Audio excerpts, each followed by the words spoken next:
के रूप में आज भी सनातन धर्म में मनाया जाता है। 19 नहीं 1554, 1954 नहीं 1554 माने 5 साल पहले। तो शुक्ल पक्ष सप्तमी को माता हुलसी जन्म दिया। 2-3 दिन बीत चुका है। हुलसी को तुलसीदास जी की माँ हुलसी उसको बेचैन सा महसूस हुआ। तो हुलसी अपनी दासी को बोली, दासी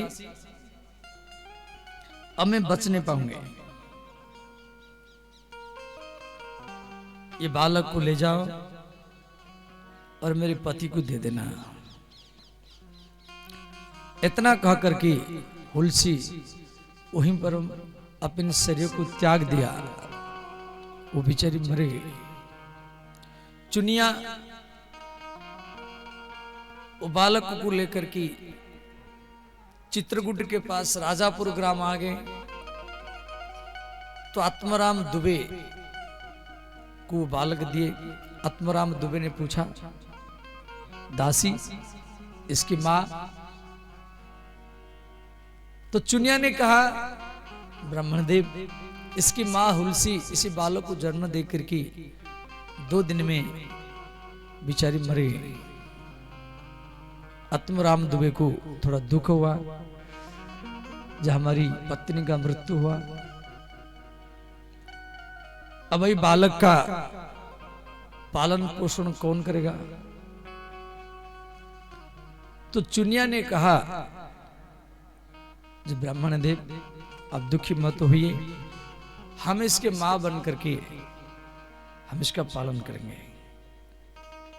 तो चुनिया जो तुलसीदास जी की दाई माता, वो गैया का दूध भैंस का दूध ला करके वो बालक को पिलाई, उसका पालन पोषण किया। और कई महीना बीत गया। अंत में चुनिया का मृत्यु हुआ। चुनिया बिचारी मर गई। अब आत्माराम दुबे को और बड़ा कष्ट उठाना पड़ा। जिसकी मां भी मर गई, दूसरी मां इसका पालन पोषण किया, वो भी बेचारी मर गई। तो आत्माराम दुबे अकेले हो गए। अपने हाथ में रसोई बनाते थे, इधर उधर से दूध ला करके वो बालक का पालन पोषण किए। धीरे धीरे बालक 1.5 साल का 2 साल का हो गया।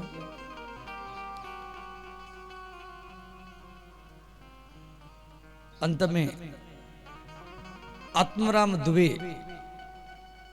उनका भी मृत्यु हुआ, वो भी मर गए।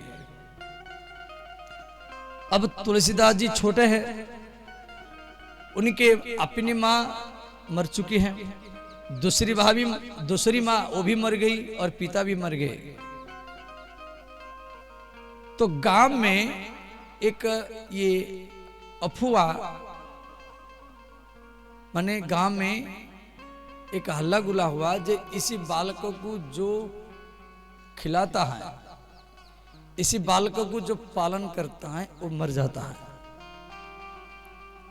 तुलसीदास जी छोटे हैं, उनके चाचा चाची भी है, मौसा मौसी भी है, परंतु वो सब तुलसीदास जी को खिलाने के लिए भय करते थे। इनका बचपन का नाम था राम बोला। जब ये जन्म लिए थे तो राम राम इस प्रकार बोले थे, इसलिए इनका बचपन का नाम था राम बोला। तुलसीदास जी घर में छोटे हैं और 1 दिन 2 दिन 3 दिन ऐसे भूखे रहते थे। गांव के अगल बगल चाचा चाची जो भी अड़ोसी पड़ोसी इनको भोजन खिलाने के लिए, जल पिलाने के लिए भय करता था। माता लोग इनको गोदी में लेने के लिए भी भय करती थी। उनके अंदर में एक भय था कि इस बालकों को जो भी गोदी में लिया, जो भी खिलाया, उसका मृत्यु हुआ।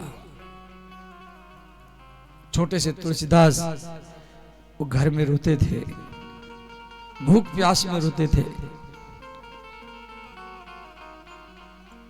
इनके मौसा मौसी भी इनको गोदी में लेने के लिए साहस नहीं करते थे।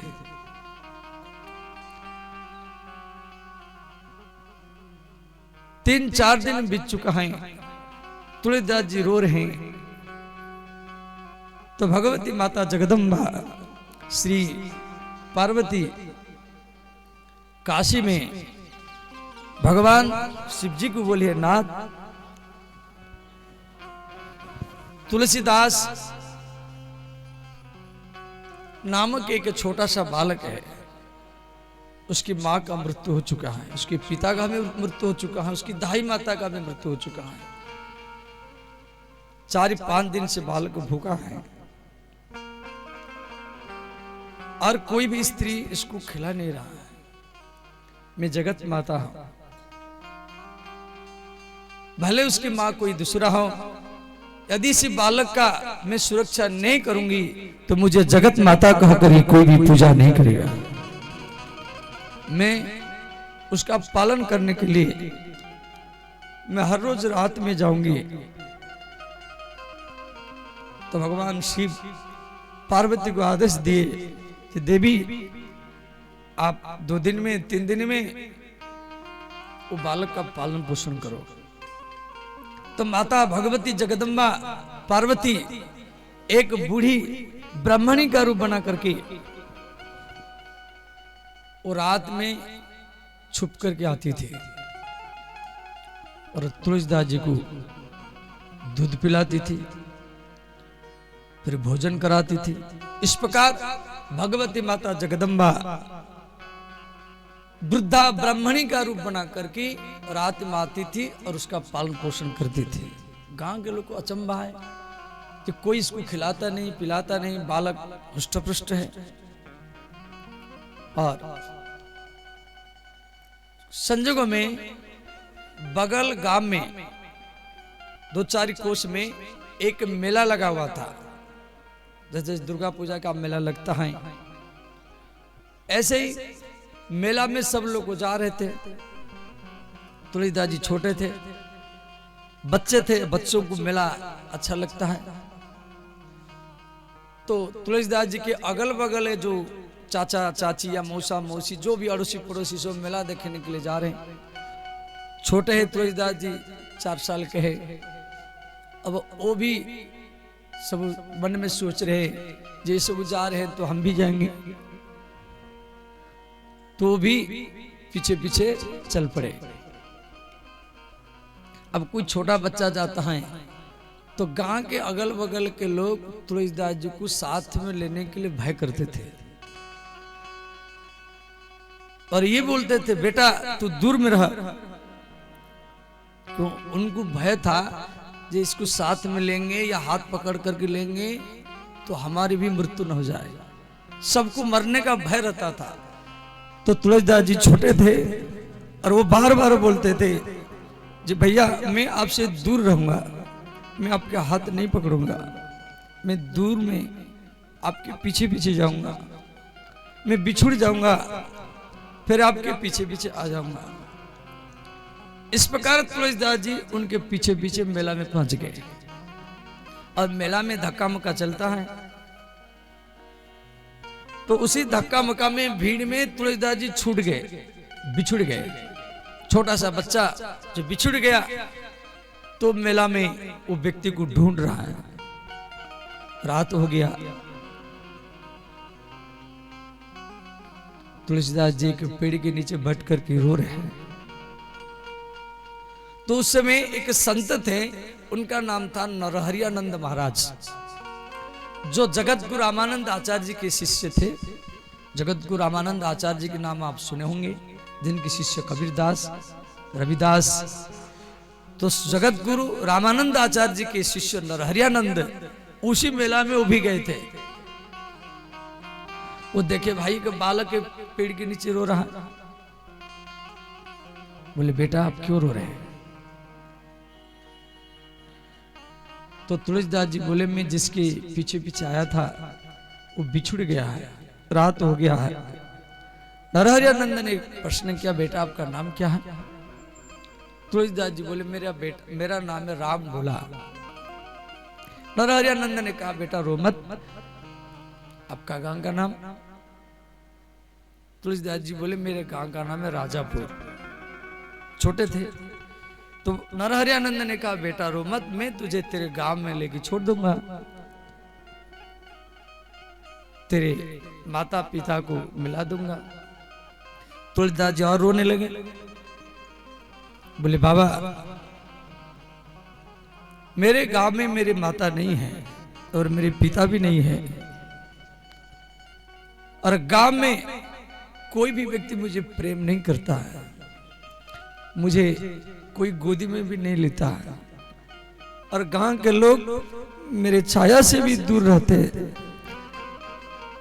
मैं जब चलता हूं तो गांव के लोगों को ऐसे लगता है जिसका छाया हमारे ऊपर पड़ जाएगा तो हमारी भी मृत्यु न हो जाए। तो मेरे घर में कोई नहीं है, मैं आपके साथ रहूंगा। तो नरहरियानंद मन में विचार किए बालक अनाथ है, गांव के लोग इससे बात भी नहीं करता है, गोदी में नहीं लेता है। तो नरहरियानंद महाराज जी क्या किए, तुलसीदास जी को वो काशी ले आए। छोटा बच्चा 4 साल का है, उसको अपने आश्रम में रखे और वहीं पर उनको वो रामायण सुनाए, राम जी की कहानी सुनाए। और संत तुलसीदास गुरु जी के मुख से वो राम कथा अपनी गुरु जी से श्रवण किए।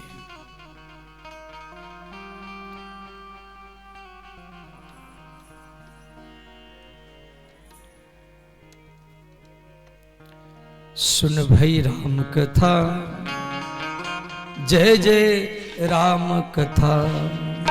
सुन भाई राम कथा, जय जय राम कथा। राम कथा, जय जय राम कथा।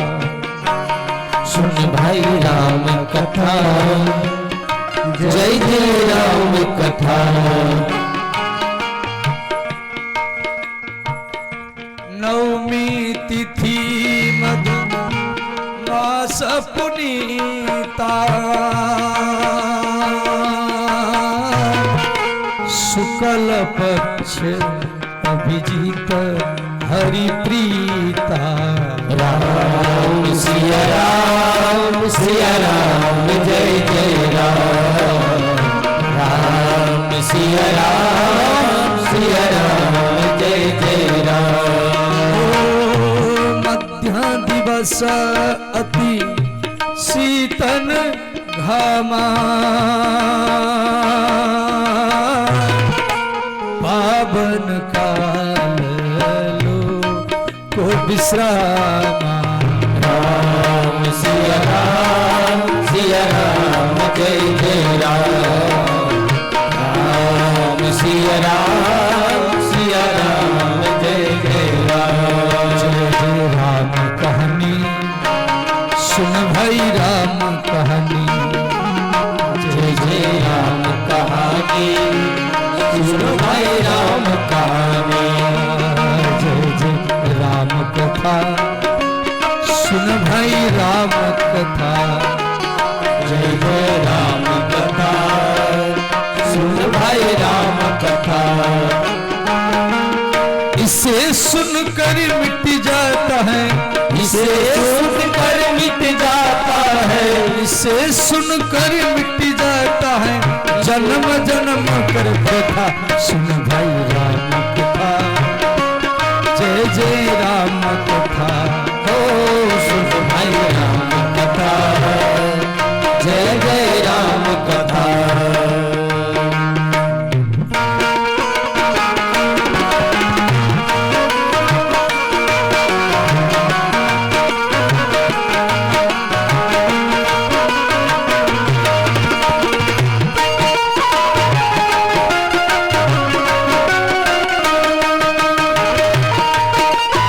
सब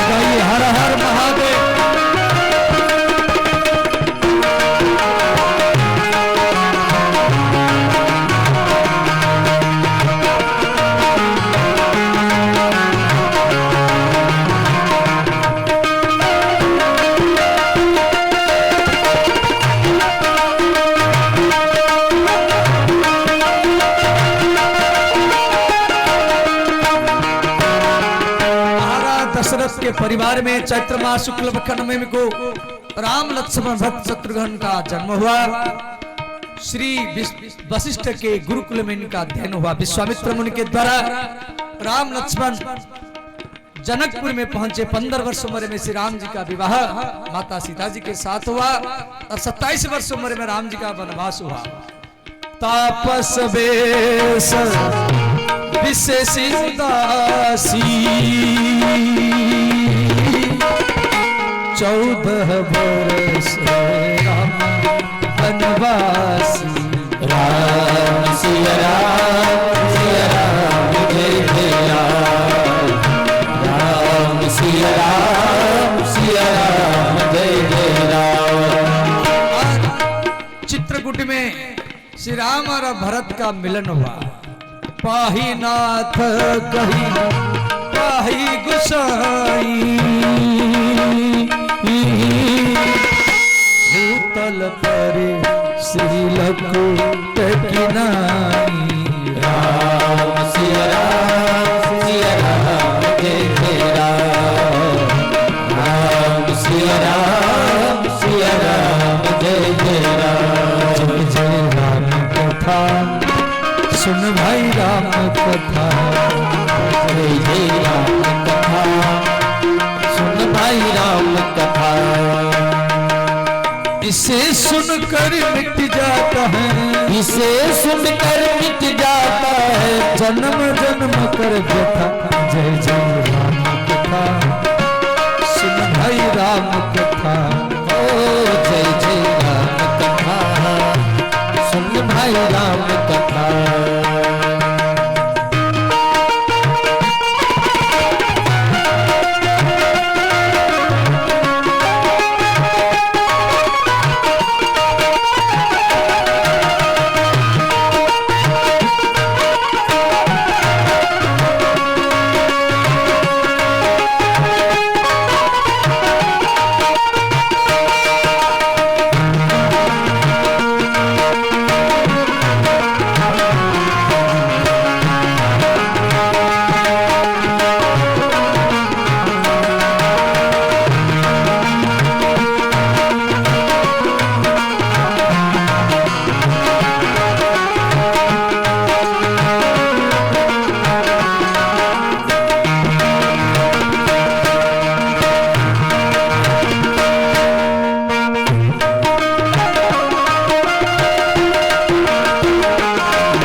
संत नरहरियानंद तुलसीदास जी को राम कथा रटाए। बच्चे जल्दी रट जाते हैं। उसके बाद में ये रहे गुरु जी के पास। वहां एक गुरुकुल में इनके गुरु नरहरियानंद महाराज इनका एडमिशन करा दिए गुरुकुल में। संस्कृत में संस्कृत का जो प्रथमा मध्यमा ये सब धीरे धीरे पढ़े। पाणिनि व्याकरण और न्याय शास्त्र तर्क शास्त्र वेद वेदांत उपनिषद। और ये गुरुकुल का सबसे प्रथम मेधावी छात्र थे। गुरु कोई भी प्रश्न करते थे तुलसीदास जी पहले उत्तर देते थे। धीरे धीरे 20 साल के हो गए। गुरु जी के पास में तो राम कथा सुनते थे और बगल में गुरुकुल में अध्ययन करते थे। और काशी का सबसे प्रकांड विद्वान बन गए। गुरु जी बोले बेटा अब आप युवक बन चुके हैं, अब आप सन्यासी में जाएंगे या गृहस्थ में जाएंगे। तो तुलसीदास जी बोले गुरु जी मुझे गृहस्थ आश्रम का कोई अनुभव नहीं है, मैं गृहस्थ आश्रम में जाना चाहता हूं। गुरु जी से आदेश लिए। गुरु जी बोले बेटा आप जाओ, घर में जाओ, शादी करो, फिर बीच बीच में मेरे पास आते रहना। तुलसीदास जी काशी से अपना गांव राजापुर चित्रकूट के पास आ गए। इनके चाचा चाची जो मौसा मौसी थे सब 20 साल के बाद में आया तो सब प्रेम की स्वागत किए। प्रकांड विद्वान बन चुके हैं और चाचा चाची सब मिलकर के इनका शादी करा दिया। और एक सुंदरी ब्राह्मणी कन्या रत्नावली के साथ इनका शादी हुआ। शादी के कई महीना बीत चुका है। इनकी पत्नी अपना पीहर घर गई, माई के घर। तुलसीदास जी को पत्नी का वियोग सताया और ये क्या किए, अर्धरात्रि में अपनी पत्नी से मिलने के लिए ससुराल चले गए। रास्ता में एक नदी पड़ा, अब नदी कैसे पार करेंगे रात में? देखो मरा हुआ शरीर वो बहता हुआ जा रहा था। वो सोचे यहाँ कोई लकड़ी है, उस शरीर को पकड़ करके वो नदी पार कर लिए। और ससुराल में पत्नी के घर में पहुंच गए, किवाड़ लगा हुआ है, टक टक किए, कोई किवाड़ नहीं खोला। तो सोचे अब क्या करूं? तो दीवार के ऊपर एक सर्प लटका हुआ था, सांप।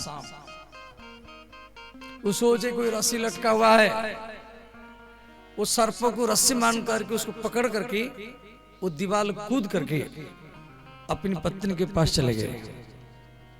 अब पत्नी सोई हुई है, जब ये उनको जाके स्पर्श किए तुरंत उनका नींद टूटा। वो दीपक जलाई, लालटीन जलाई, डिबिया जलाई, वो देखी ये मेरे पति है। रत्नावली हाथ जोड़ करके तुलसीदास जी को बोली, हे नाथ, किवाड़ लगा हुआ। तो रत्नावली देखा, भाई ये तो रस्सी नहीं, ये कोई सांप है।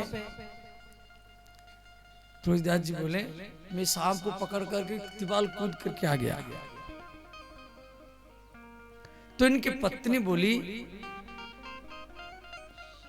आप नदी को पार करके और सांप को पकड़ करके दीवार कूद करके आप मेरे पास चले आए। यदि इतना प्रेम आपके भीतर में राम जी के प्रति होती तो आपको राम जी भी मिल जाते।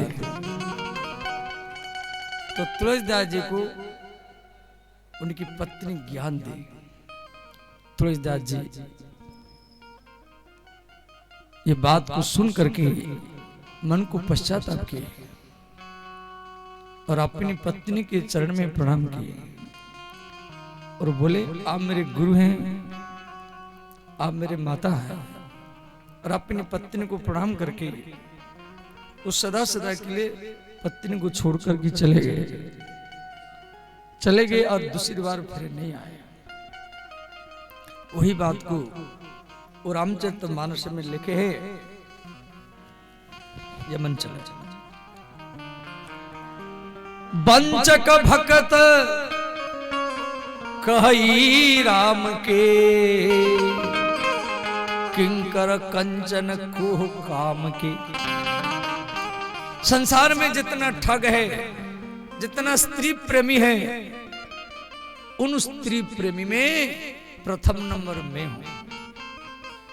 एक मुर्दा शरीर को पकड़ करके मैं रात में पार करके गया था, एक सर्पों को रस्सी मान करके अपनी पत्नी से मिलने के लिए चला गया था।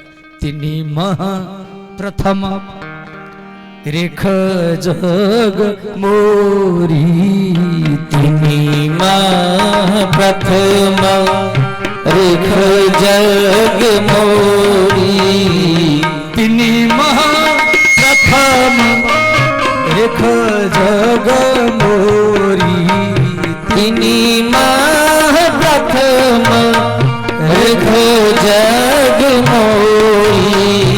श्री राम जय राम जय जय राम, श्री राम जय राम जय जय राम, श्री राम जय राम जय जय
यहाँ अपना गलती को, अपना कमी को यहाँ पर लिखे। देखो, अपना गलती को ढूंढना, अपना कमी को समाज के सामने बोलना, ये सबसे बड़ा यज्ञ है, ये सबसे बड़ा गंगा स्नान है, ये सबसे बड़ा साधना है। अपना गलती को हर पद पद में खोज करना, अपना अहंकार को अपने से निकालते जाना, अभिमान को खोज खोज करके निकालते जाना। इस प्रकार श्री गोस्वामी तुलसीदास जी अयोध्या का भी वंदना किए। बंदों प्रथम अवधपुरी अति पावनी, फिर सरजू का वंदना किए, फिर कौशल्या कैकेयी सुमित्रा दशरथ का वंदना किए, फिर श्री भरत का वंदना किए, लक्ष्मण का, शत्रुघ्न का, और श्री माता जानकी का वंदना किए। वंदना प्रकरण बहुत अच्छा है। मैं थोड़ा संक्षेप में, मुझे क्यों आज शिव पार्वती के शादी तक मुझे लेना है, समझ गया, इसलिए मैं थोड़ा सा कथा को जल्दी लूंगा। जब अयोध्या का वंदना कर रहे थे तो सीता जी का वंदना करने के लिए जा रहे थे, तो माता जानकी तुलसीदास जी के सामने प्रकट हो गई और बोली, बाबा आप यहाँ पर मेरे बेटा का वंदना कीजिए। तुलसीदास जी बोले, आपका बेटा लवकुश? माता जानकी बोली, नहीं नहीं लवकुश नहीं, आप मेरा पुत्र हनुमान का वंदना कीजिए।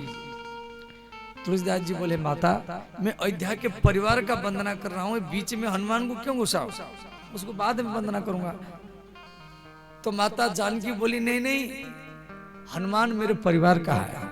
महावीर बिन बहु हनुमाना, राम जासु जस आप बखाना। हनुमान जी के चरित्र को राम जी सुनते हैं और राम जी के चरित्र को हनुमान जी सुनते हैं। और उसके बाद में हनुमान का वंदना करने के बाद में फिर सीता का वंदना किए। जनक सुता जगत जननी जानकी, अतिशय प्रिय करुणा निधान। फिर राम जी का वंदना किए। उसके बाद में नौ दोहा में ये श्री भगवान के नाम का वंदना किए। राम नाम जो है उसका वंदना 9 दोहा में किए। भगवान का नाम आप कैसे भी लो, देखो भगवान का नाम सबको लेना चाहिए। अभी हमें हैं, अगला क्षण में हम जीवित रहेंगे या नहीं रहेंगे हमारे हाथ में नहीं है। भगवान का नाम ये सच्चा संपत्ति है। वो राधा नाम हो, कृष्ण नाम हो, राम नाम हो, शिव नाम हो या हरि नाम हो, जिसका जिसमें निष्ठा है, नाम जाप करना सबको चाहिए। ये खजाना है। ये रुपया वगैरह ये तो सब नष्ट हो जाता है। अब जैसे कोई व्यक्ति मरने के बाद में उसकी शरीर को हम स्मशान को लेके जाते हैं। कुछ लोग 1 रुपया, 2 रुपया, 5 रुपया उसके ऊपर लुटाते हैं और वो रुपया उसके छाती में पड़ा रहता है, उठा नहीं पाता है। वही शिक्षा दे रहा है समाज वालों, जिस रुपया को इकट्ठा करने के लिए सारा जिंदगी को हम लगा दिए और आज वही रुपया मेरे छाती के ऊपर पड़ा है और 1 रुपया में उठा नहीं पा रहा। राम नाम सत्य है, सबकी यही गत्य है। और हम जिंदगी भरी रुपया के पीछे ही भागते रहते हैं, रुपया ही संग्रह करते रहते हैं। इसलिए भगवान का नाम इकट्ठा करना है। भगवान को नारद जी पूछे, भगवान आपका परमानेंट निवास कहाँ है? परमानेंट रेसिडेंस सर्टिफिकेट, निवास प्रमाण पत्र आप लोग बनाते हैं। तो नारद जी पूछे तो भगवान बोले, ना हम वसामि वैकुंठे योगिनाम हृदय न च मद भक्ता यत्र गायन्ति तत्र तिष्ठामि नारद। फिर नारद मैं वैकुंठ में रहता नहीं, मैं ना वैकुंठ में रहता हूं, ना वृंदावन में, ना अयोध्या में, ना किसी मंदिर में। न हम वसामि वैकुंठे योगी नाम हृदय नच, योगियों के हृदय में भी नहीं रहता हूं। जहां मेरे भक्त लोग मेरे कथा राम कथा श्रवण करते उनके दिल में ही परमानेंट निवास करता। मद भक्ता यत्र गायन्ति, जहां मेरे भक्त लोग मेरे कथा को सुनते हैं गाते हैं उनके दिल में मैं सर्वदा निवास करता हूं। ये भगवान का परमानेंट निवास प्रमाण पत्र क्या है ना, श्रोताओं का हृदय, श्रोताओं का दिल। आपके भीतर में राम जी कथा सुन रहे हैं, कथा आप नहीं सुन रहे हैं। भगवान स्वयं स्कंद पुराण में बात को बोल रखे। तो भगवान का नाम मीराबाई ने भी कहा, खोए न खर्च चोर न लेबे। धन संपत्ति इकट्ठा करेंगे खर्च हो जाता है, बैंक में रखो, आजकल तो ऑनलाइन फ्रॉड हो जाता है। कोई बैंक से उठा लेता है, ऑनलाइन उसे उड़ा देता है, करोड़ों करोड़ रुपया गायब हो जाता है, डेली होता है। तो बैंक में रखो तो भी आपत्ति है, घर में रखो तो भी आपत्ति है, तो ये रुपया इकट्ठा क्यों करेंगे। मीराबाई ने कहा खोए न खर्च, भगवान का नाम खोता नहीं है। आप राम नाम कृष्ण राधा नाम इकट्ठा करो, बैंक बैलेंस करो, ये खोएगा भी नहीं और खर्च भी नहीं होगा। 500 रुपया आया तो आप खर्च करेंगे तो समाप्त हो जाता है, परंतु भगवान का नाम खर्च भी नहीं होता। जितना खर्च करेंगे और इतना ज्यादा बढ़ता रहता है। राम राम जितना खर्च करेंगे इतना ज्यादा बढ़ता रहता है। ये खर्च भी नहीं होता है और खोता भी नहीं है, और कोई चोर भी ले नहीं पाता है। खोए न खर्च चोर न लेबे। तो ऐसा संपत्ति को हम लोग इकट्ठा करना चाहिए। भगवान का नाम कैसे भी लो, भाव से लो, अभाव से लो, कुभाव से लो, विरोध भाव से लो, हंसी मजाक से लो, कैसे भी भगवान का नाम लो, आपका कल्याण नसीब ही होगा। भाव कुभाव अलख लसहू, नाम जपत मंगल दिशि दसहू। राम सिया राम जय जय राम। राम सिया राम जय जय राम। कलिजुग केवल नाम आधारा, सुमरी सुमरी रही पारा। राम सिया राम जय जय राम। राम सिया राम जय जय राम। कहूँ कहाँ लगी नाम बड़ाई, रामन कही सके नाम गुण गाई। राम सिया राम जय जय राम। राम सिया राम जय जय राम।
गोस्वामी तुलसीदास जी जो रामचरितमानस लिखे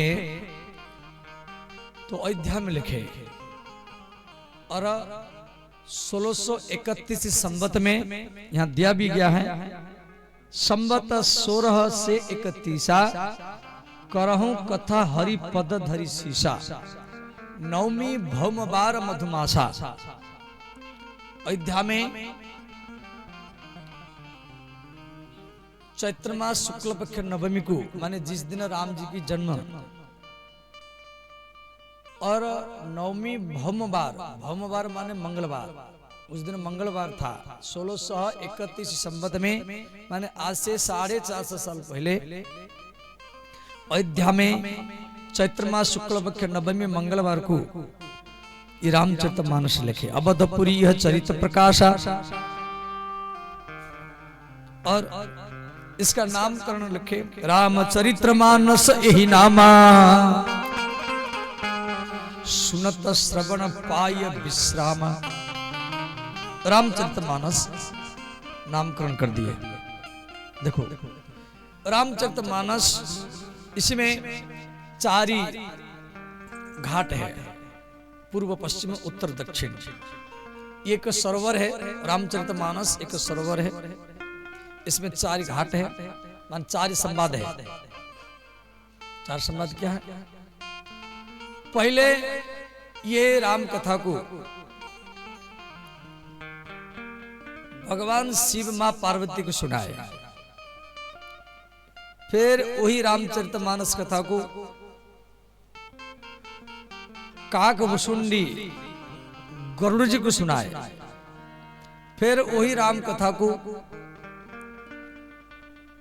तीर्थराज प्रयाग में श्री याज्ञवल्क्य को मुनि भरद्वाज मुनि को सुनाए, फिर वही राम कथा को चित्रकूट में गोस्वामी तुलसीदास जी संत समाज को सुनाए, फिर वही राम कथा को इस आदर्श गौशाला में ब्रह्मचारी बाबा की पुण्यतिथि में और आप और हम बैठ करके ही चर्चा कर रहे हैं। और 4 घाट हो गया, माने शिव पार्वती संवाद 1, गरुड़ काकभुसुंडी संवाद 2, भरद्वाज याज्ञवल्क्य संवाद 3, और तुलसीदास और संत संवाद, ये 4 घाट है। और प्रत्येक घाट में सीढ़ी होना चाहिए। भाई सीढ़ी ना हो अब कैसे उतरेंगे? तो इसकी 7 सीढ़ियां हैं, बालकांड, अयोध्याकांड और आरण्यकांड, किष्किंधाकांड, सुंदराकांड, लंकाकांड, उत्तराकांड। प्रत्येक घाट में 7-7 सीढ़ी हैं, और सरोवर में मछली होना चाहिए, कछुआ होना चाहिए, शंख होना चाहिए, घीड़ा होना चाहिए। तो ये सब कौन है? ना ये रामचरितमानस की चौपाई, छंद, श्लोक, दोहा, ये सुंदर सुंदर चौपाई है। परंतु इसी सरोवर में नहाना बड़ा कठिन है। आवत यही सर अति कठिनाई, राम कृपा बिनु आई न जाई। इस राम कथा में, इस राम कथा की पंडाल में आना बड़ा कठिन है। यहां तक आना बड़ा कठिन है। क्यों? घर का काम है, और आप लोग काम धंधा को छोड़ करके, कोई पत्नी को छोड़ करके, कोई पति को छोड़ करके, कोई बाल बच्चा को छोड़ करके, कोई दुकान को छोड़ करके, कोई खेती की छोड़ करके, कोई अपने काम को छोड़ करके, नौकर को छोड़ करके, कोई 1 किलोमीटर से, कोई 2 किलोमीटर से, कोई फलाने मोहल्ला से, और इतना दूर दूर से आप चल करके यहाँ पर आकर के कथा सुन रहे हैं। यही सबसे बड़ा श्रद्धा है, और यही श्रद्धा आपको भगवान से मिला देगा। आवत यही सर अति कठिनाई, राम कृपा बिनु आई न जाई।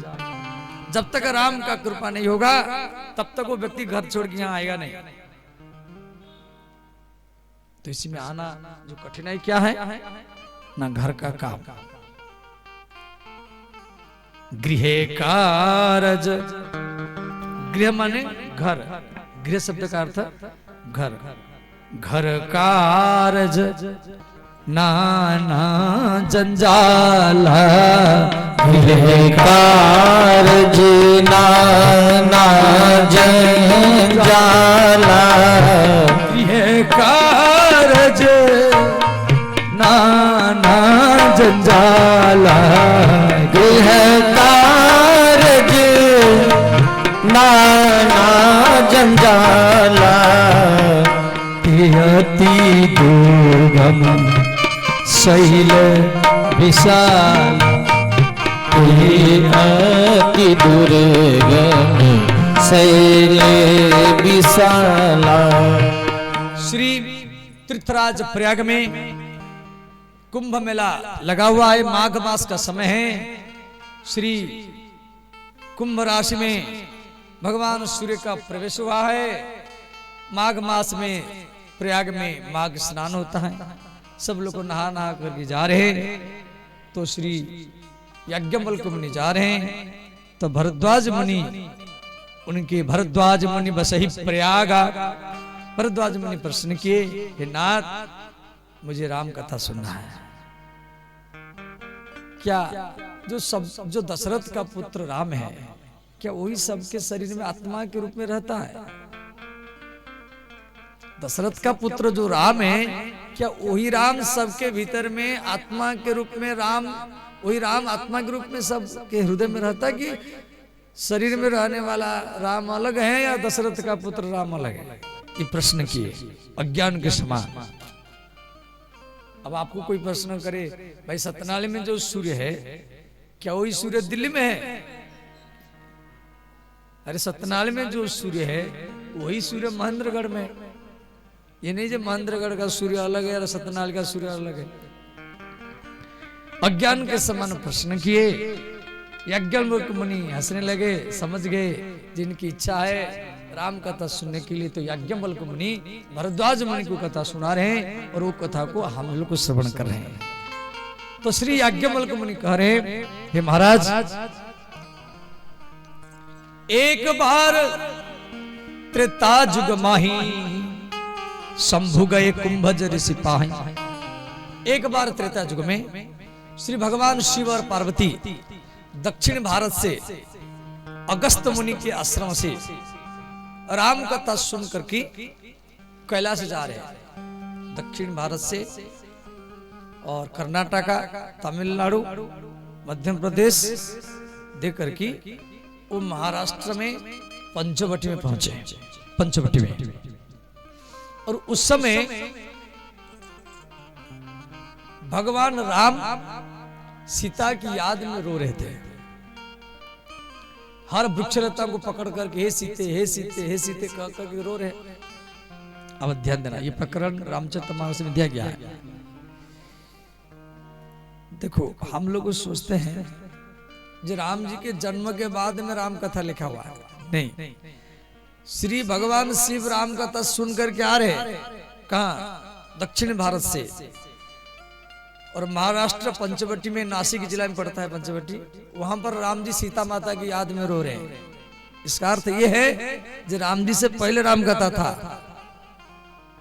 राम जी से पहले भी राम कथा था। राम कथा चारों युग में है। तो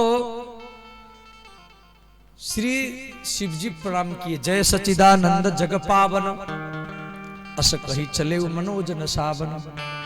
तो माता सती शिव जी को प्रश्न किया, हे नाथ, आप तो महादेव है, जितना सब देवता है, इंद्रदेव, वरुणदेव, कुबेर देव, यमदेव, सूर्यदेव, चंद्रदेव, आप तो महादेव है, आप सोर्स ऑफ सोर्स है, ऑल इन ऑल है, और आप किसको प्रणाम कर रहे हैं? भगवान शिव बोले, देवी, जिसकी कथा हमको अगस्त मुनि सुना रहे थे, वही मेरे भगवान राम माता सीता की याद में रो रहे हैं, मैं उनको प्रणाम कर रहा हूं। सती के मन में संशय हुआ। देखो, ये जो प्रकरण रामचरितमानस में लिखा गया, परंतु ये प्रकरण आया कहां से? ये शिवपुराण से आया है। शिव जी का जो सती खंड है और पार्वती खंड, जैसे राम कथा होता है 9 दिन, ऐसे शिव जी कथा भी 9 दिन होता है, समझ गया? वहां से ये प्रकरण को तुलसीदास जी रामचरितमानस में ला करके रखे हैं। तो माता सती शिव जी को बोले, नाथ, ये वही भगवान है? नहीं नहीं, ये भगवान नहीं है, ये तो अपनी स्त्री की याद में रो रहा है, मैं इनको परीक्षा करूंगी। राम भगवान से मना किए, बोले, देवी, भगवान को, गुरु को परीक्षा नहीं किया जाता है, प्रतीक्षा किया जाता है। भगवान से बहुत मना किए, देवी मत जाओ, मत जाओ, मत जाओ। सती नहीं मानी। अब घर में कोई व्यक्ति आपका बात मान नहीं रहा है, बेटा हो, स्त्री हो, यदि आपका बात नहीं मान रहा है, एक बार, दो बार, तीन बार समझाओ, नहीं मान रहा है तो अपने मन को मत बिगाड़ो, उसके कारण क्रोध मत करो, तो आपका मन बिगड़ेगा, ध्यान छूट जाएगा, भजन बिगड़ जाएगा। भगवान शिव अपनी पत्नी को समझा रहे, वो नहीं मानी। अंत में भगवान शिव सोचे जो भगवान की इच्छा होगा, होई है सोई जो राम रची राखा, होई है सोई जो राम रची राखा, करी तरक बढ़ावही शाखा,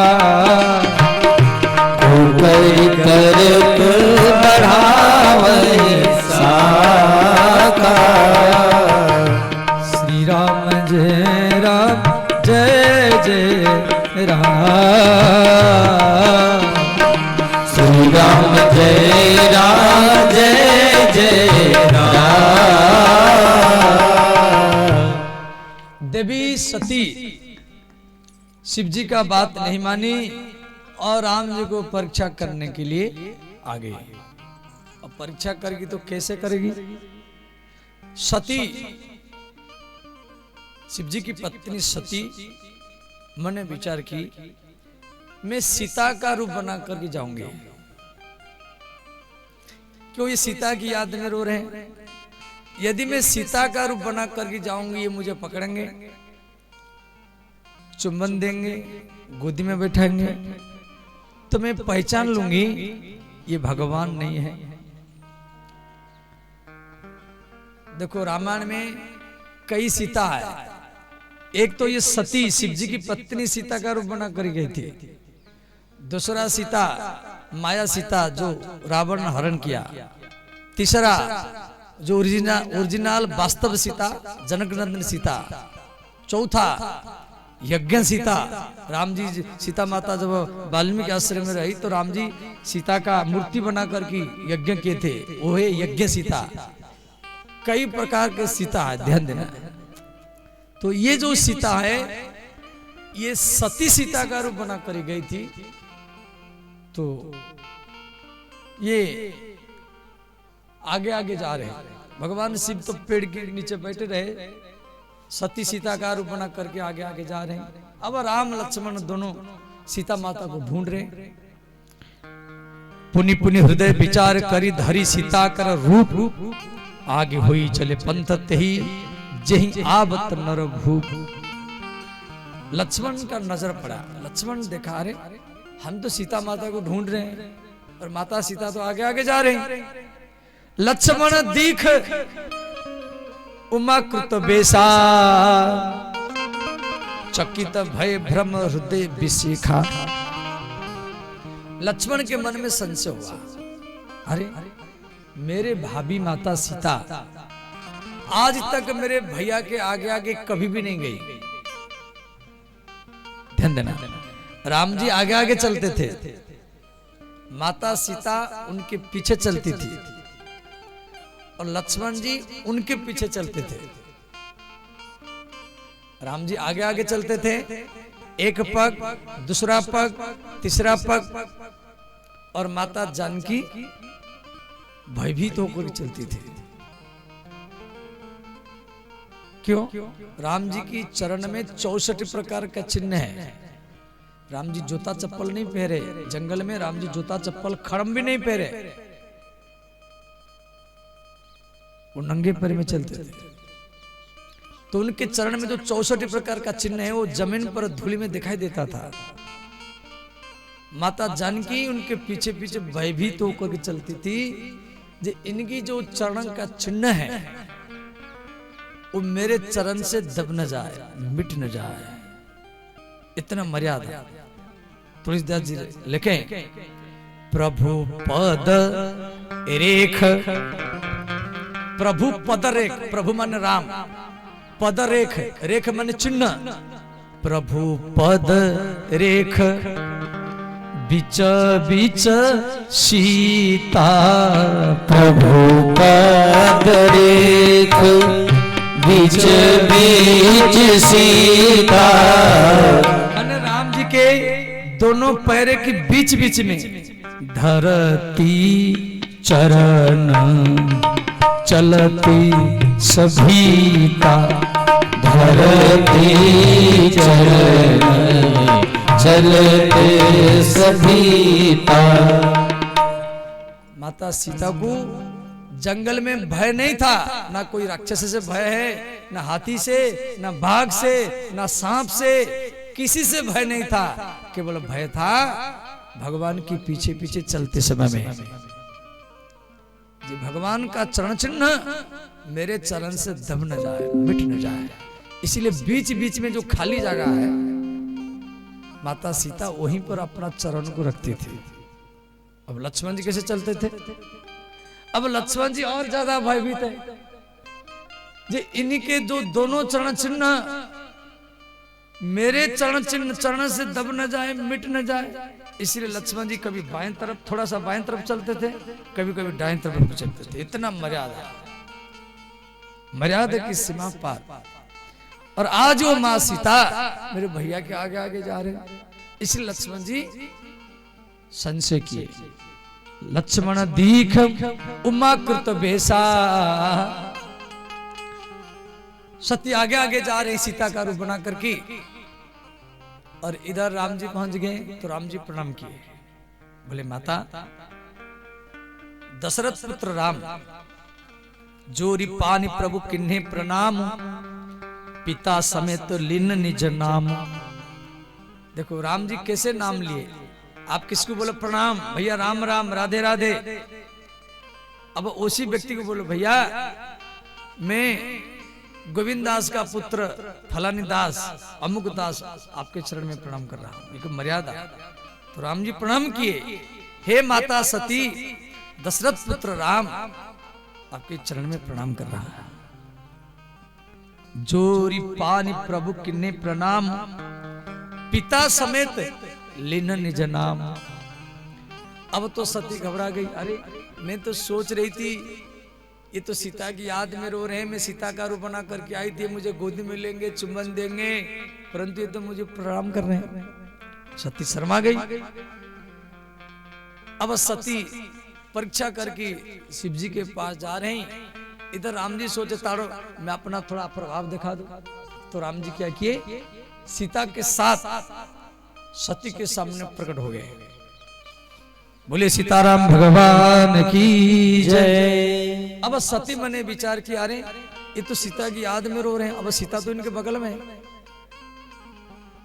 सती देख रही कि सीताराम के चारों करोड़ों करोड़ शिव, करोड़ों करोड़ ब्रह्मा, करोड़ करोड़ विष्णु हाथ जोड़ करके प्रणाम कर रहे हैं। जास्वन सत्य पूजय गुण खानी, अगणित लक्ष्मी उमा ब्रह्माणी। तो सती और घबरा गई। सती फिर शिव जी के पास आए। भगवान शिव बोले देवी क्या हुआ? आप परीक्षा करने के लिए गए थे, क्या हुआ? तो सती बोली मैं कोई परीक्षा नहीं लिया। तो सती वहां भी जाके एक झूठ बोल दी।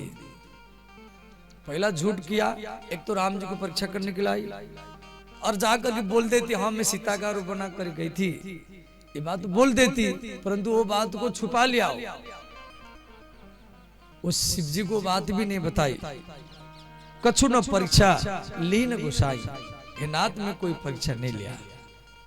भगवान शिव तो अंतर्यामी है, वो पकड़ लिए बात को और भगवान शिव प्रतिज्ञा कर लिए यही तन सती भेंट मोहि नाही। भगवान शिव प्रतिज्ञा किए जब हमारी पत्नी सती हमारी माता सीता का रूप बना कर गई थी, अब मैं सीता अब सती से अब मैं ये स्त्री का प्रेम अब नहीं कर सकता। शिव संकल्प पिनम नमाहि।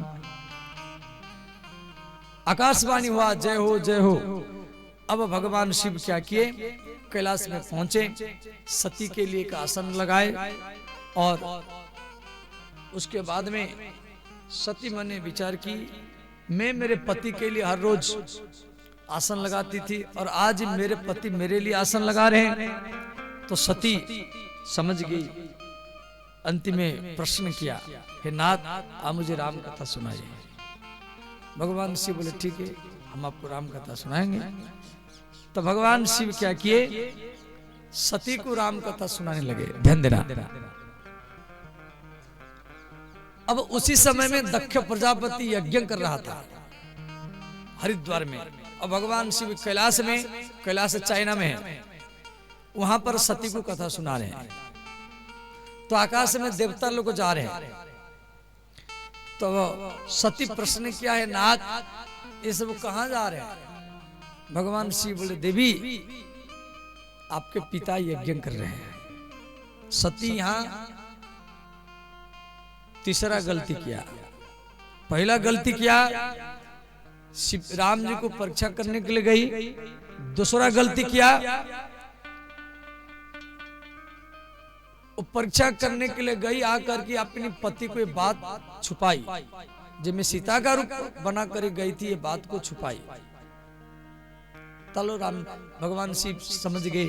और तीसरा गलती क्या किया, कथा के बीच में पूछ रही ये सब कहां जा रहे हैं। अब ध्यान देना, कथा में थोड़ा ध्यान देना करो। जैसे आप कथा सुन रहे हैं, मैं बोल रहा हूं, अब रास्ता में कोई कार जा रहा है। अब आप बीच में प्रश्न करेंगे, जो बाबा जो रास्ता में गेट के सामने जो कार जा रहा है, उस कार में कौन जा रहा है? आप बीच में प्रश्न करेंगे, जो रोड में कार में कौन जा रहा है? तो ये असंगत है। अरे आप कथा सुन रहे हैं, कथा संबंधी कोई प्रश्न कर सकते, आप बोलेंगे रोड में कौन जा रहा है? और सती यही प्रश्न कर रही, शिव जी तो कथा सुना रहे हैं और ये कह रही, प्रश्न कर रहे हैं, नाथ आकाश में कौन जा रहा है? भगवान शिव समझ गए इसका मन कथा में नहीं है,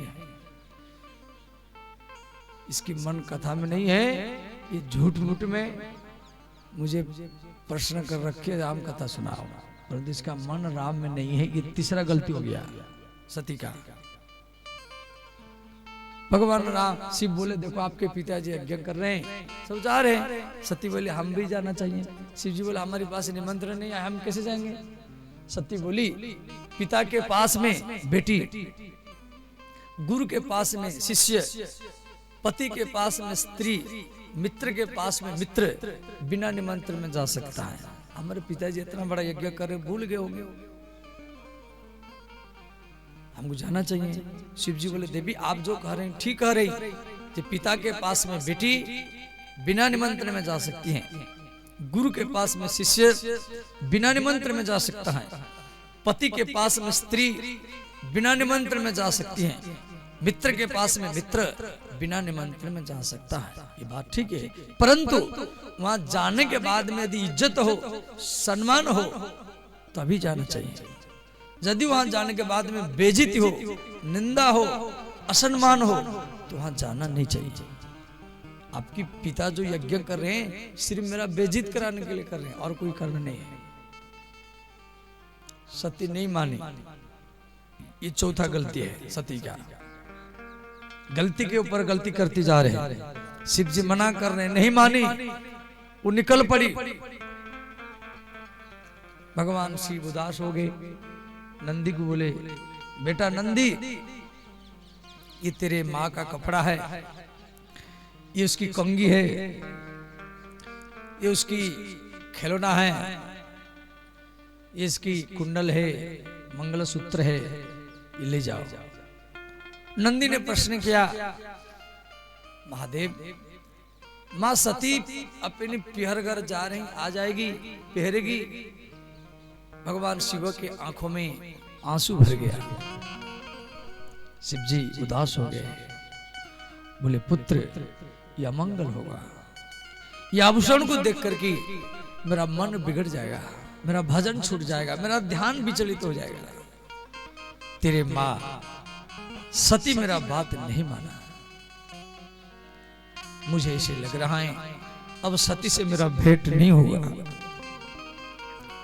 सती चली गई और इधर नंद ने क्या किया, सती के कपड़ा खिलौना जितना आभूषण सब लेकर के पीछे पीछे पहुंचे। बोले माता आप भगवान महादेव का बात नहीं मानी, चली आई। महादेव जी उदास में बैठे हैं और मैं पीछे पीछे आभूषण सब लेकर के चला आया। सती के मन में सोचे मेरे पिताजी यज्ञ कर रहे, मैं सबसे छोटी हूं, मेरे 16 बहन है, मेरे जीजा जीजी सब आए होंगे, मेरे 2 मौसा है, मेरे मौसी है वो भी आए होंगे, सब मुझे प्रेम करेंगे और मैं पहले महल में जाऊं या यज्ञ कुंड में जाऊं। सती मन ने विचार की मेरे पिताजी यज्ञ कुंड में बैठे होंगे, वहां मेरी माँ भी होगी, जीजी जीजा होंगे, मौसा मौसी होंगे, ऋषि मुनि होंगे, देवता होंगे, वहां जाऊंगा तो अच्छा रहेगा। तो सती क्या की सीधा यज्ञ मंडप में गई। दक्ष प्रजापति यज्ञ कर रहा है स्वा स्वा। अब तो जैसे सती यज्ञ मंडप में के भीतर में प्रवेश किया, दक्ष प्रजापति नाराज हो गया और यज्ञ वो स्वा स्वा करना छोड़ दिया और सती को गाली देने लगा। देखो मैं इसको निमंत्रण नहीं दिया, ये फिर भी आ गई, उसको शर्म नहीं आता है, मैं निमंत्रण नहीं भेजा फिर भी आ गई, यज्ञ मंडप में आ गई, उसको लाज नहीं आया, शर्म नहीं आया। अब जहां 33 करोड़ देवता बैठे, भगवान विष्णु बैठे, भगवान ब्रह्मा बैठे, भृगु वशिष्ठ चैवन मेधाति देव देवरात सूर्यदेव चंद्रदेव अर्थदेव कामदेव सब बैठे और दक्ष प्रजापति सती को डांटने लगा, फटकारने लगा। सती रोने लगी और सती के जो 15 बहनें थी, जीजी थी, जीजा थे, वो भी सती को चिढ़ाने लगे। देखो निमंत्रण नहीं गया फिर आ गई, अकेली आ गई, पति को साथ में नहीं लाई। परंतु सती की मां जिसके नाम है प्रसूति, जो मनु महाराज जी की बेटी है, प्रसूति, आकुति, देवहूति, प्रसूति, ये 3 बेटी है मनु की। तो छोटी कन्या प्रसूति का विवाह दक्ष प्रजापति के साथ हुआ था, जिसकी बेटी है सती। प्रसूति ने क्या की, आचर से सती को ढक लिया और गोदी में उठा करके महल के भीतर में ले गई। सती रोने लगी, बोली हे माता सादर भले ही मिली एक माता। सती रोने लगी, बोले माँ मेरे पिता ने भरी सभा में मेरा बेइज्जत किया है, मुझे महादेव जैसा पति मिला और आप जैसी मां मिली, ये मेरे लिए बहुत अच्छा हुआ, परंतु दक्ष प्रजापति जैसा मुझे पिता मिला, ये मेरे लिए विधाता ने बहुत बड़ा गलत किया है। मेरे पिता भरी सभा में मेरा अपमान किया है, अब ये शरीर को मैं नहीं रखूंगी। वो क्या की, महल के भीतर से भागती हुई यज्ञ मंडप में आ गई और यज्ञ मंडप में वो आकर के जितना सब देवी देवताओं का पूजन, नवग्रह देवताओं का पूजन, षोडश मातृका है, सूर्यदेव, अर्थदेव, कामदेव, सब देवताओं के लिए फूल चढ़ा हुआ है, सुपारी चढ़ा हुआ है, चावल चढ़ा हुआ है, फलमूल चढ़ा हुआ है, जनेऊ चढ़ा हुआ है। सती के मन में सोचे यदि मेरे पति के नाम पर, महादेव जी के नाम पर यदि एक चावल या एक फूल भी, एक सुपारी भी होगा तो उस स्थान मेरा है।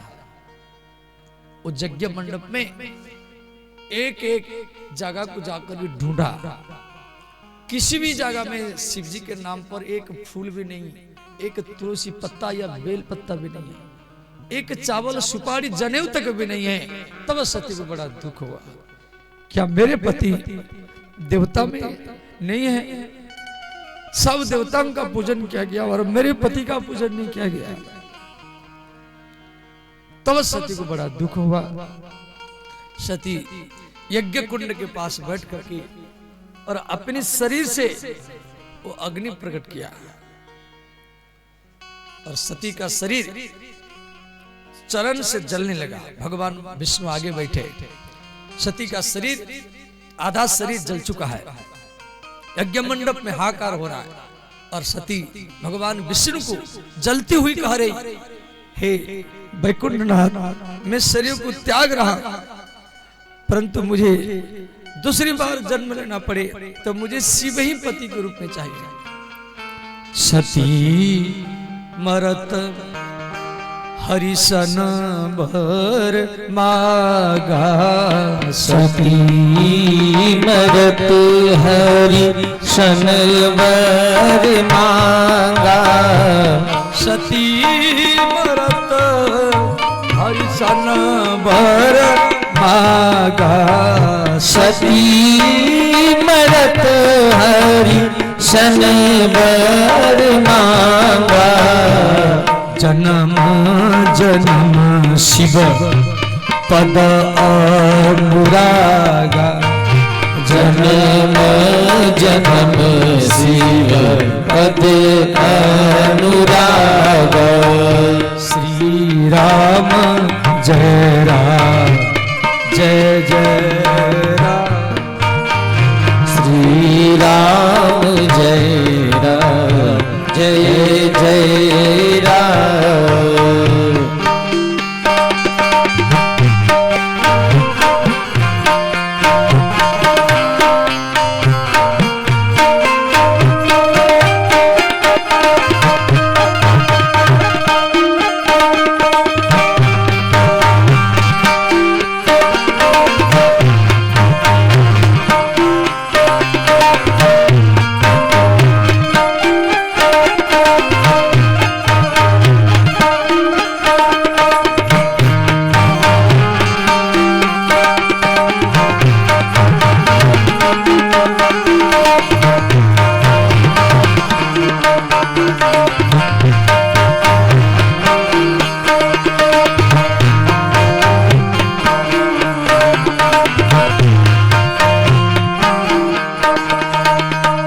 सती शरीर त्याग किया।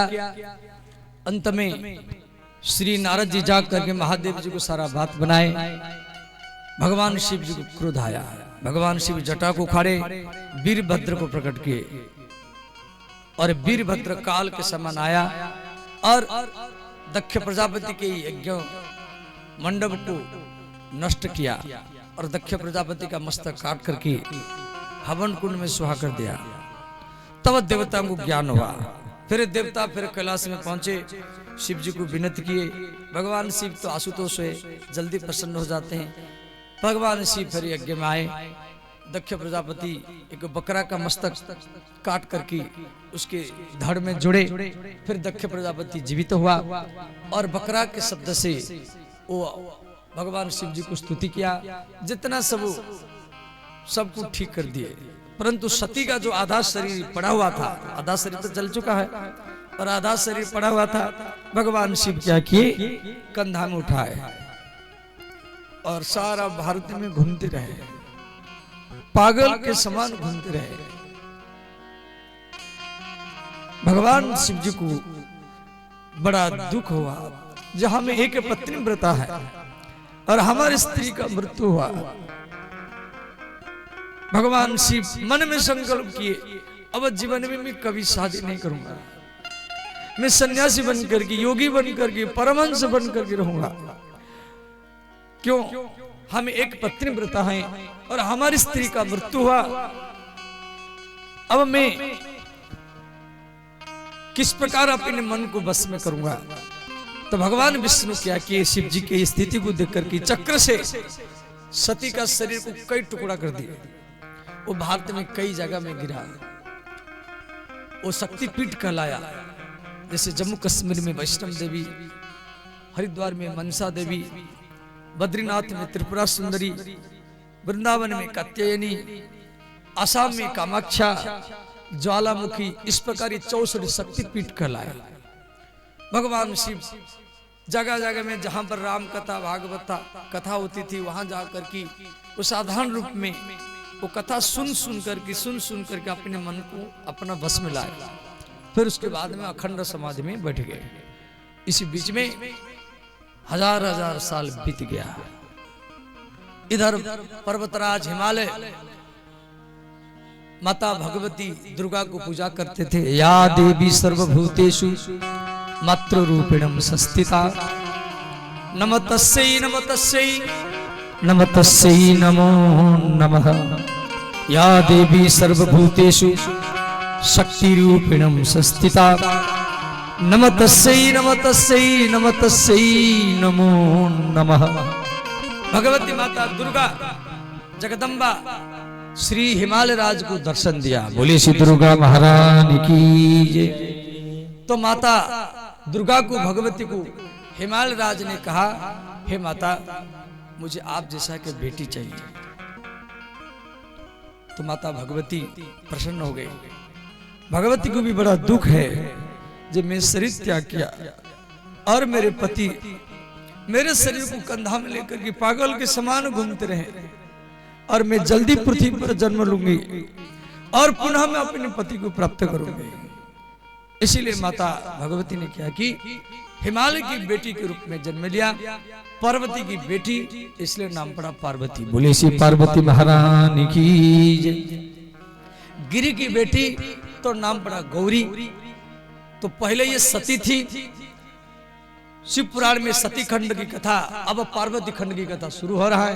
ये सारा प्रकरण को तुलसीदास जी रामचरितमानस में संक्षेप में ही लिए। कथा तो शिव पुराण का है परंतु रामचरितमानस में ये प्रकरण दिया गया है। अब पार्वती की बाल्य लीला है। तो बड़े बड़े ऋषि मुनि सब पार्वती का दर्शन करने के लिए हिमालय में आते थे। तो वहां पर नारद जी आए। अब श्री हिमालय राज नारद जी के स्वागत किए और अपनी बेटी को बुलाए, बेटी गुरु जी आए हैं प्रणाम करो। पार्वती प्रणाम की।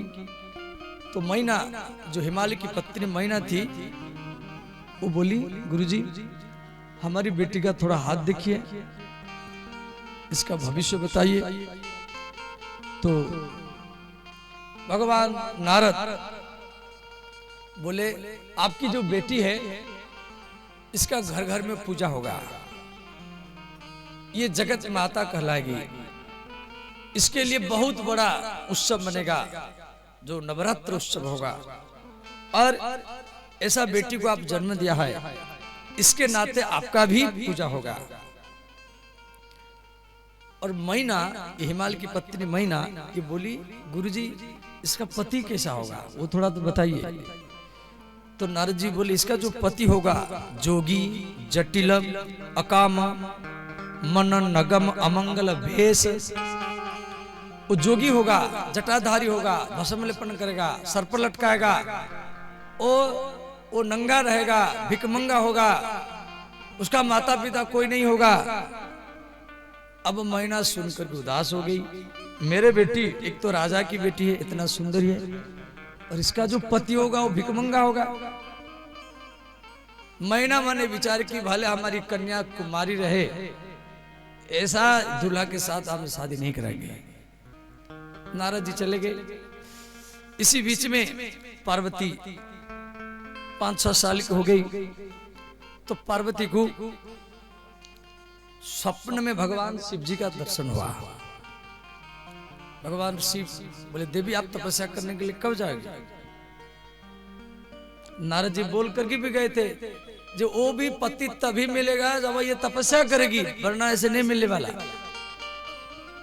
अब एक कुमारी कन्या अति सुंदरी और वो भी राजा की बेटी है, और तपस्या करने के लिए जाएगी।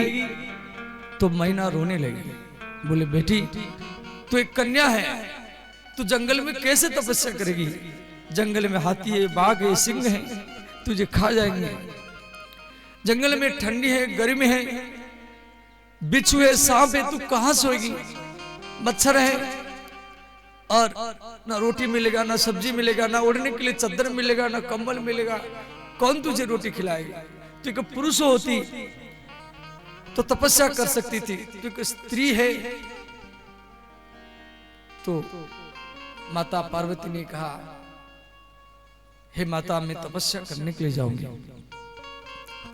तपबले रचई प्रपंच विधाता, तपबले विष्णु सकल जगत्राता। तपबले शंभु करई संघारा। इस प्रकार पार्वती तपस्या करने के लिए जा रहे हैं और इधर वो कठोर तपस्या किया। देवी पार्वती ब्रह्मचर्य पालन किया तो नाम पड़ा ब्रह्मचारिणी। पहले नाम था पार्वती, कि पार्वती की बेटी, गौरी गिरी की बेटी, गिरी माने पहाड़। ब्रह्मचर्य पालन किया तो नाम पड़ा ब्रह्मचारिणी, तपस्या किया तो नाम पड़ा तपस्विनी। कठोर तपस्या किया, सुबह, दोपहर और शाम, एक दिन में 3 बार वो नहाती थी। ओम नमः शिवाय मंत्र का जाप करती थी। पहले तो कुछ दिन फल मूल खा करके रहा, फिर फल मूल खाना छोड़ दिया, पानी पी करके तपस्या किया, फिर पानी पीना छोड़ दिया, फिर बेल पत्ता खा करके रहा, फिर बेल पत्ता खाना छोड़ दिया। जब बेल पत्ता खाना छोड़ दिया नाम पड़ गया अपर्णा। इधर भगवान शिव भी समाधि में, तो शिव जी के सामने प्रकट राम कृतज्ञ कृपाला, तो शिव जी के सामने राम जी प्रकट हुए। बोलिए रामचंद्र भगवान की जय। तो भगवान शिव को राम जी दर्शन दिए, तो राम जी प्रकट हुए। तो राम जी बोले, ये महादेव, मैं आपको वर देने के लिए नहीं आया हूं, मैं आपको वर देने के लिए नहीं आया हूं, मैं आपसे वर मांगने के लिए आया हूं। भगवान वर देने के लिए आते हैं, परंतु हम आपसे वर मांगने के लिए आपको दर्शन दिया। अब शिव जी सुन करके आश्चर्य हो गए, जब मैं जिसका ध्यान करता हूं, जिसका नाम जप करता हूं, वो वर मांगने के लिए मुझे दर्शन दिया है। तो शिव जी बोले, बताइए आपकी क्या इच्छा है। तो राम जी बोले, हे महादेव, आप पार्वती के साथ से विवाह कर लीजिए, ये मेरा मांग है। शिव जी बोले, नाथ, मेरी पत्नी सती शरीर त्याग किया और मैं उसके शरीर को कंधा में लेकर के पागल के समान घूमता रहा, उसके बिना मेरा मन बेचैन हो गया। और तब से मैं प्रतिज्ञा किया हूं, मैं जीवन में कभी भी शादी नहीं करूंगा। ये मैं प्रतिज्ञा कर रखा हूं, मैं जीवन में कभी भी शादी नहीं करूंगा। और फिर भी आप कह रहे शादी करो, शादी करो। भगवान राम बोले, महादेव, आप जो प्रतिज्ञा किए हैं अच्छा किए। आप मन में जो प्रतिज्ञा किए हैं ये शादी नहीं करूंगा, ये अच्छा किए। आपकी इच्छा नहीं शादी करने के लिए, परंतु मेरी इच्छा है, मेरी इच्छा है आपका शादी करा जाए। देखो, समाज में कई लड़के होते हैं, कई लड़कियां होती हैं जो शादी करना नहीं चाहते हैं। मैं देखा हूं, जब भी शादी का प्रस्ताव लाओ वो इधर उधर छुप जाते हैं। और यही भगवान शिव भी शादी करना नहीं चाह रहे थे। जो सब लड़का लड़कियां शादी करना नहीं चाहते, उनमें शिव जी का अंश होता है। ये सब साधारण नहीं होते, वही बच्चा आगे चल करके समाज को आगे बढ़ाते हैं। और यही लक्षण शिव जी के अंदर में था। शिव जी शादी करना नहीं चाह रहे थे, क्यों? शिव जी तो प्रतिज्ञा कर चुके थे, जब मैं जीवन में कभी शादी करूंगा नहीं, योगी परमहंस जटाधारी सन्यासी बन करके रहूंगा। परंतु राम जी बार बार कह रहे शादी करो, शादी करो। अब शिव जी मन में सोचे, हमारा तो कोई इच्छा नहीं शादी करने के लिए, परंतु मैं जिसका पूजा करता हूँ, ध्यान करता हूँ, वो कह रहा है शादी करो। अर्थात यदि मैं शादी करूंगा तभी ये खुश होंगे, और इनके प्रसन्नता के लिए यदि मैं शादी करूंगा वो सबसे बड़ा धर्म ही माना जाएगा। तो राम जी की इच्छा को पूर्ति करने के लिए शिव जी हाँ भरे। ऐसे शिव जी की इच्छा नहीं थी शादी करने के लिए। भगवान शिव सप्तऋषियों को भेजे कि जाओ देवी पार्वती को परीक्षा करो। तो सप्त ऋषि क्रतु पुला पुलस्त्य अत्रि अंगरा वशिष्ठ मरीचि ये पार्वती के पास पहुंचे। बोले देवी, जिस शिव जी को आप पति के रूप में चाहती है, वो शिव जी एक तो जटाधारी है, दूसरे में भस्म लेपन करते हैं, सर्प लटकाते हैं, भीख मांगते हैं, स्मशान में सोते हैं, चमड़ा लटकाते हैं। उनसे तो भगवान विष्णु सुंदर है। आप विष्णु को, ब्रह्मा को पति के रूप में पाने के लिए तपस्या करो। पार्वती बोली ये बात तो ठीक है, शिव जी से विष्णु बहुत सुंदर है, परंतु जिसका मन जिसमें लग जाता है, जिसका मन जिसको पर लग गया, वो कैसा भी हो, काला हो, गोरा हो, देसी हो, विदेशी हो, अंधा हो, गूंगा हो, लंगड़ा हो, भिकमंगा हो, या वो कैसा भी हो, गरीब हो, धनवान हो, बालक हो या वृद्ध हो, अब जिसका मन जिसमें लग जाता है वही उसको ही अच्छा ही लगता है। जब मेरा मन शिव जी में है, वो कैसा भी हो, भिकमंगा हो या योगी हो, जटाधारी हो, वही मुझे चाहिए, दूसरा नहीं चाहिए। अब पार्वती के बात को सुनकर के सप्तऋषि खुश हो गए। अंत में पार्वती बोली